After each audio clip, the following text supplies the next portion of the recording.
Imagine a charismatic surgeon standing in a state-of-the-art operating room, gloved hands poised over groundbreaking medical technology that could change lives forever. That's Paolo Macchiarini, a man once hailed as a medical pioneer. With the kind of charisma that'd make George Clooney's ER character jealous, he had it all. Prestigious positions, international fame, and the kind of innovation that had everyone from journalists to other surgeons looking his way. But what if I told you that behind the allure of groundbreaking science was a dark tale of unethical experiments and falsified data? What if this man, who promised to revolutionize medicine as we know it, was actually risking lives, leaving a trail of victims and crushed hopes in his wake? In the not-so-distant past, if you had a damaged trachea, also known as the windpipe, your options were grim: limited treatments, invasive surgeries, or even worse, the clock ticking on your life. Paolo Macchiarini's miracle cure was a synthetic trachea, a lab-grown windpipe that could replace your damaged one. Picture a scaffold made from biodegradable plastic, like a blank canvas. Onto this scaffold, a patient's own stem cells would be carefully planted. You heard that right, your cells, your cure. These cells would then grow and multiply, turning that inert plastic into a living, breathing windpipe. But what exactly made this technology so evolutionary? Traditional tracheal transplants required a donor, and waiting for a suitable match could take years, a luxury not available to many critical patients. Macchiarini's synthetic tracheas promised to bypass the wait. The media couldn't get enough of it. The future of medicine blared headlines. Macchiarini himself was likened to a modern-day Leonardo da Vinci, a Renaissance man in the realm of regenerative medicine. Prestigious hospitals and international conferences jockeyed to get him on their stages, touting his marvel as the dawn of a new medical era. Riding the wave of his medical miracle, Paolo Macchiarini became more than just a surgeon. He morphed into a celebrity. Time magazine included him in their list of the top 50 most influential people in the world, cementing his status as a scientific rock star. Television programs couldn't get enough of him. Interviews, documentaries, even a highly publicized feature with Oprah Winfrey catapulted him into a realm usually reserved for Hollywood A-listers. But it wasn't just mainstream media that was captivated. Universities clamored to offer him positions, and research grants were almost thrown at him. In the scientific world, where recognition often comes slowly and quietly, Macchiarini's rise was nothing short of spectacular. His research was published in prestigious medical journals, and he was awarded prime speaking slots at major conferences. People listened when he talked, and why wouldn't they? After all, he was the man who promised to revolutionize organ transplantation. But science, like all things, isn't infallible. It's a process of trial and error, and in medical science, errors can be fatal. That's why rigorous testing and validation are crucial. Yet Macchiarini didn't just bend the rules, he snapped them. Instead of years of clinical trials, he plunged headlong into surgeries. And that's precisely where our story takes a dark turn. When a charismatic surgeon promises a groundbreaking treatment that could save your life, what would you do? For several desperate patients, the answer was simple: trust him. The journey of these trusting souls begins with Endemariam Bayen, a 36-year-old geology PhD student from Eritrea who was grappling with advanced tracheal cancer. Introduced to Macchiarini, he became one of the first to receive a synthetic trachea coated in his own stem cells in 2011. Initially celebrated as a triumph, Bayen's health deteriorated, leading to his untimely death in 2013.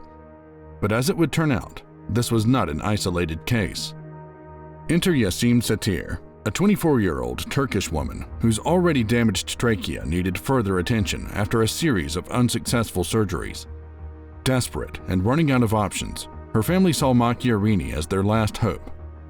Yaseem would undergo a staggering 5 surgeries, each plunging her into a deeper medical abyss that included multiple infections and internal bleeding. She lost her fight for life in 2017. Unfortunately, her ordeal echoes that of Christopher Lyles, a 30-year-old American who was lured by Macchiarini's promise to cure his rare form of tracheal cancer. Flying across the Atlantic, Lyles received his synthetic trachea in Sweden. However, the dream was short-lived.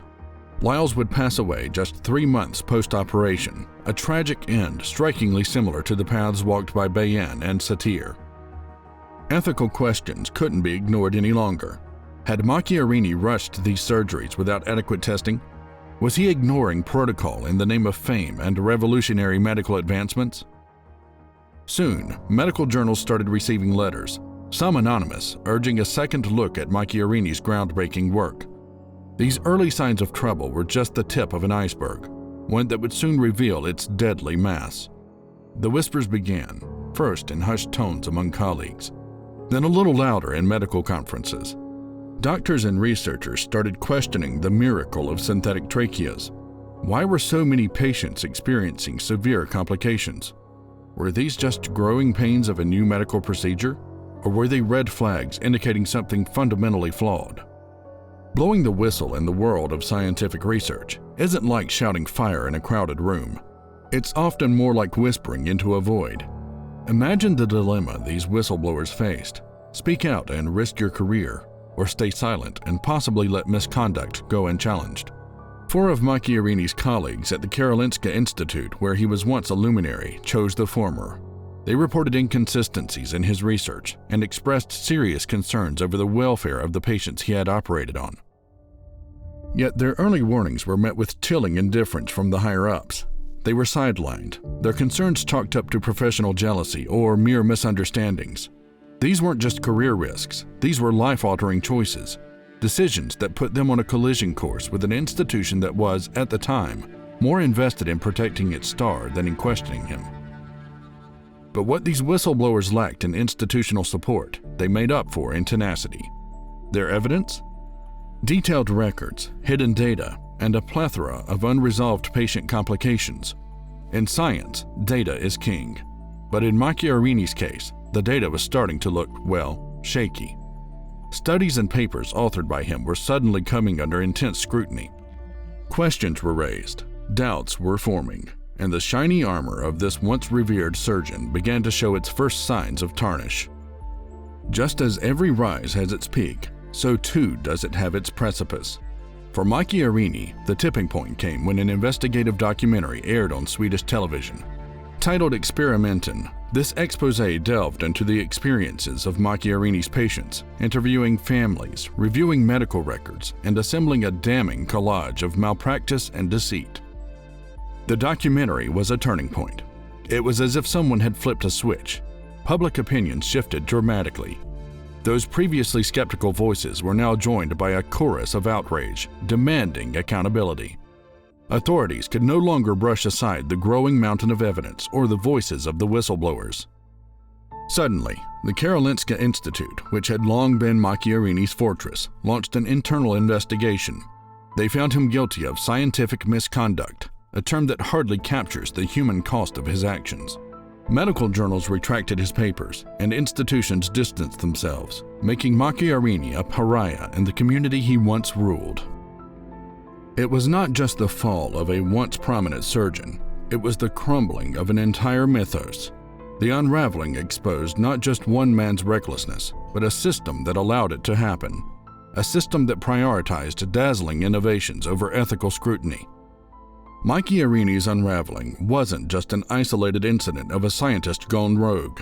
It spotlighted gaping holes in the ethical fabric of scientific research. Here's the stinging truth.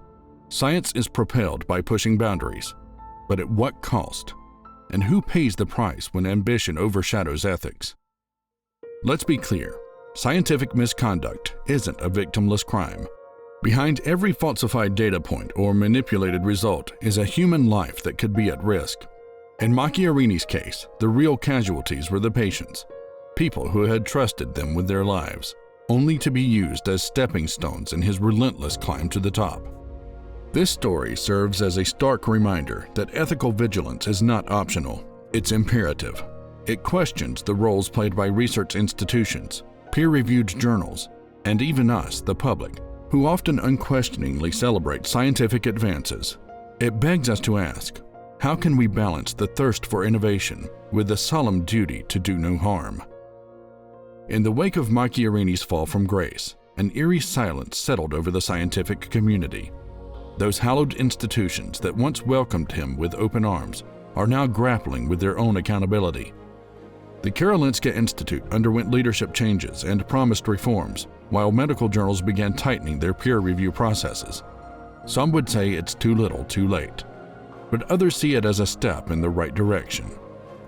While science relies on bold steps and grand visions, the line between innovation and recklessness can blur, sometimes with devastating consequences.